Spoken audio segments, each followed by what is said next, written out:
37 tankers floating in the Persian Gulf like ghosts, not moving, not unloading, not going anywhere. And right now, as we speak, Iran's oil is piling up on the water because nobody can ship it out. This is not a supply chain problem. This is an economic suffocation happening in real time. And here's the thing that matters. It's working. So here's what we're going to figure out together. First, how does a country with the world's fourth largest oil reserves run out of shipping capacity in less than 3 weeks?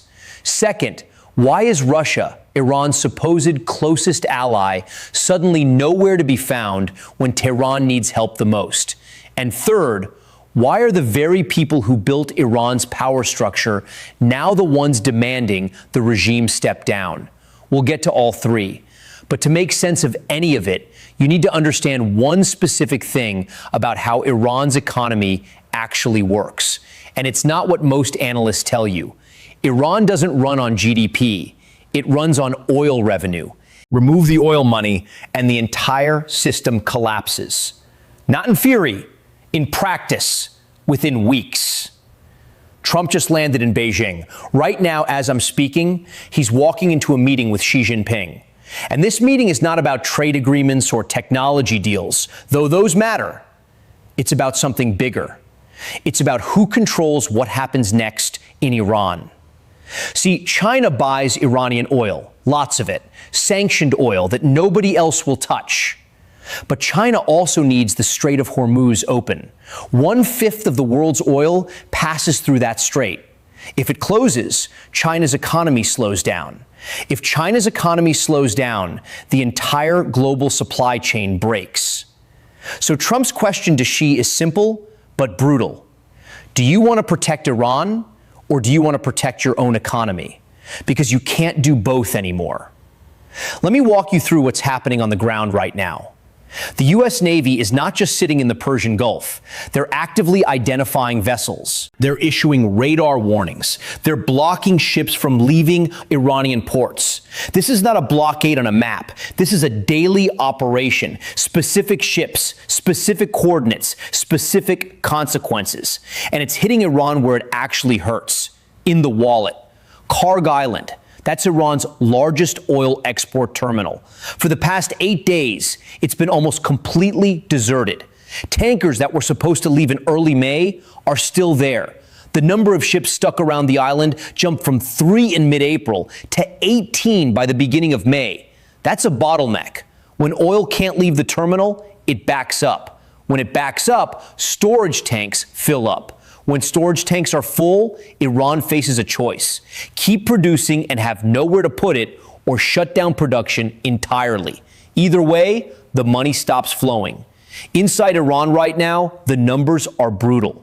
Inflation is running so hot that food prices have jumped more than 100% in a single year. The currency is collapsing, businesses are closing, workers are being laid off, and the regime's response? Executions.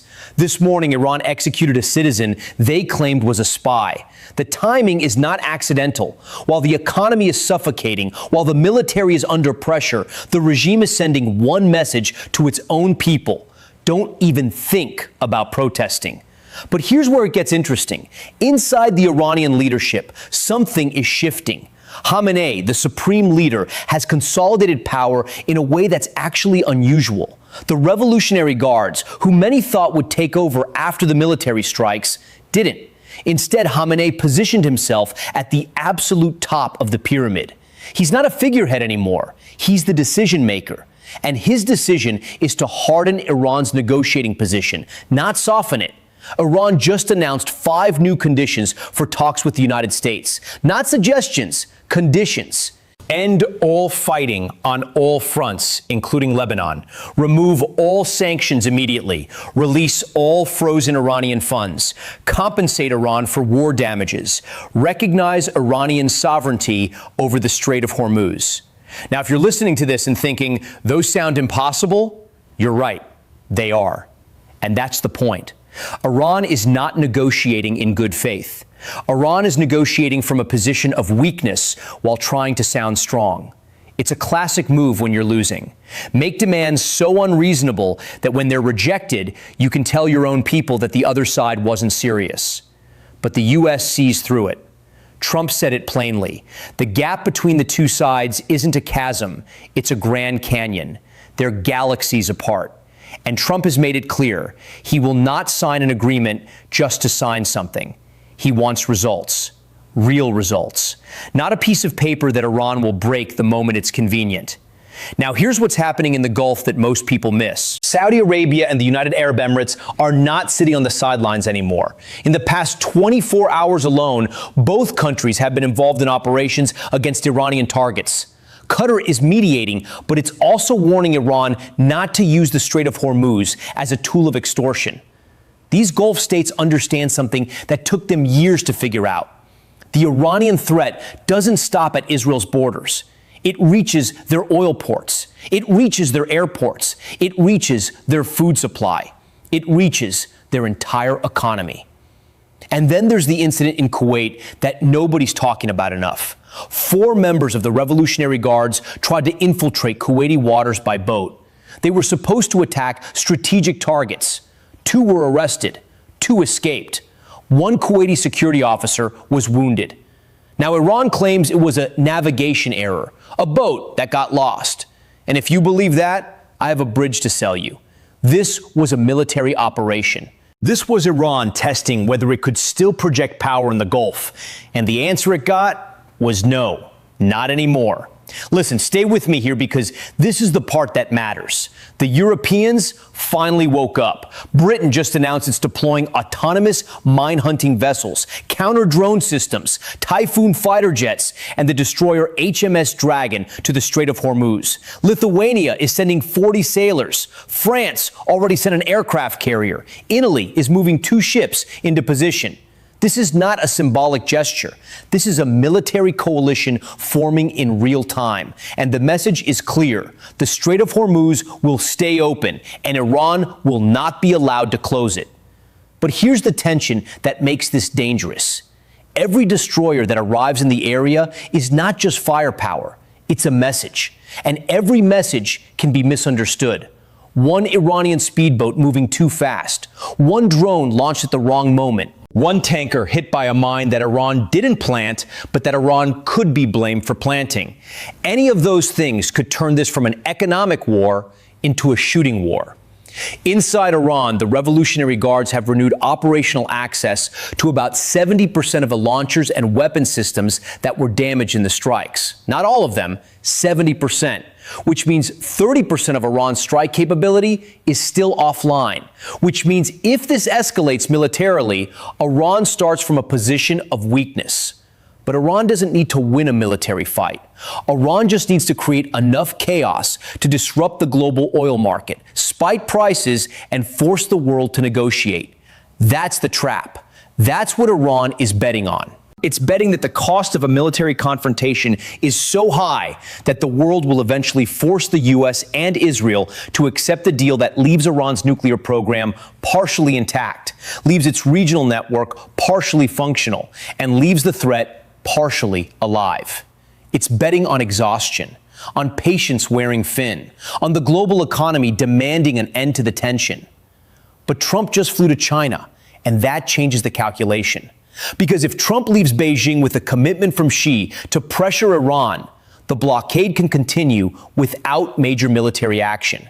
If he leaves with nothing, the military option comes back to the center very quickly. And Netanyahu has already made it clear Israel will not accept a deal that leaves Iran's nuclear program at the threshold of weapons capability.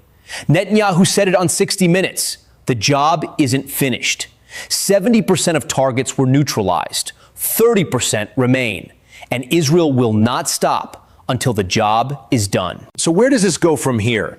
Iran is losing $400 to $500 million every single day the Strait of Hormuz remains closed. That's 13 to 14 billion a month. By some estimates, Iran can last maybe another month at that rate before the system starts to break, before the IRGC can't pay its forces, before the regime can't fund its proxies, before the streets start to crack. That's the timeline. That's the pressure point. Trump knows it, Netanyahu knows it, Xi knows it, and Khamenei knows it. The question now is not whether Iran will negotiate. The question is whether Iran will negotiate before its economy completely collapses, or whether it will wait until it has no choice but to accept whatever terms are offered. Because once you're desperate, you don't negotiate, you surrender. The coming weeks are critical. Trump's meetings in Beijing will set the tone. Any new incident in the Gulf could accelerate the timeline. Any Iranian miscalculation could turn this from economic pressure into military confrontation. And any sign that the regime is losing control internally could spark something much bigger than anyone is prepared for. This is not a normal geopolitical situation. This is a wounded regime under maximum pressure, with weapons still in its hands and nothing to lose. That combination is dangerous. Stay with me as this develops. This story is far from over.